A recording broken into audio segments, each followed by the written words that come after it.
আজকের এই দ্রুতগতির জীবনে, যেখানে আর্থিক নিরাপত্তা আর চাকরির প্রতিযোগিতা প্রত্যেকটি পরিবারেরই মূল চ্যালেঞ্জ হয়ে দাঁড়িয়েছে, সেখানে রমা ও তার স্বামীর ছোট্ট সংসারে বেঁচে থাকার লড়াইটাই যে আজ বড্ড কঠিন।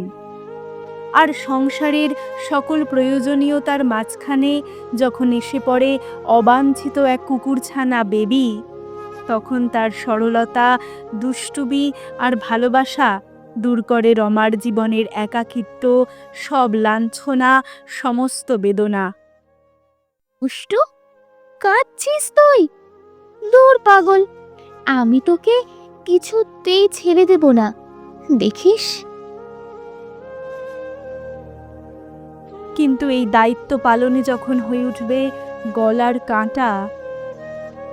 কত লোকের কুকুর দেখেছি বাপু, এমন বাড়াবাড়ি কোথাও দেখিনি। তাদের কুকুর থাকে বাড়িতে বাঁধা, আর এনার কুকুরের শোবার ঘর নইলে রাতে ঘুম হয় না। রমা কি পারবে শেষ রক্ষা করতে, নাকি কঠিন বাস্তবতার মাঝে ভালোবাসার সেই বিসর্জনই হবে আজকের নিষ্ফলা?